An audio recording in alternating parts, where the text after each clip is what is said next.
بسم الله الرحمن الرحیم. قدرمند چې کله د حضرت حسین رضی الله تعالی عنه سار مبارک عبیدالله بن زیاد ظالم مخش پیش شو، نور دا خلق ولا جمع کو یو سپر دوی چې ډېر زود خلق ورته اعلان یې وکړ په عراق چې په کوفه چې خلق جمع شي د حسین سار رو غلی آئی روی آئی چې حضرت حسین رضی اللہ عنہ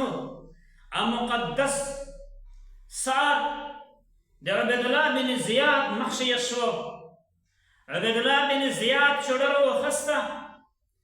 حضرت حسین رضی اللہ عنہ مبارک شنده بندوی و شنده بندوی داسه که بنده گویا بلا تشبیح بدهی دویشی زید بن ارقم رضی اللہ عنہ نوستی بڑا دی پخوشگار دی کمزور دی صحابی دی دغا ورته چک شو ورته ویایي چې عبیدالله بن زیاد ظالمه ته حسین ته ویایي چې دی ظالم د بغاوت کړی و، ته ظالم یې، ته سرکش یې، تو د الله جل جلاله د حکم نه مغوړه ساره چولی دی. دا شنده بنده چوڑا ماو پا دا شنده پا چوڑا بنده ماویا محمد رسول اللہ میں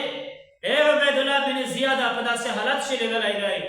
تیرے دا مبارک شنده ہو دا حضرت حسین پا شنده بنده میں چپا ہوئی رسول پاک علیہ السلام سیدہ شباب اہل الجنہ ورطویلل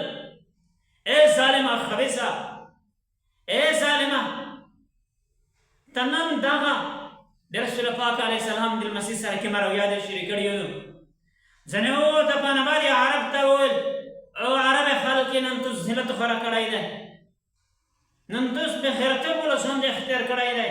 نن د رسول پاک علیہ السلام د مسیح سره څه کیږي په شهادت نه بعد ظالم د په جسم باندې څه کوي. اے عرب پدې نه ما پدې ژوند نه د مزه کې بلند مخ ژوند بهتر دی. نور قدرمند الله پاک جل جلاله د اهل بیت سره مشته محبت نصیب کو، ټول صحابه سره د الله محبت نصیب کو، ټول صحابه کرام معیار وما علینا الا البلاغ.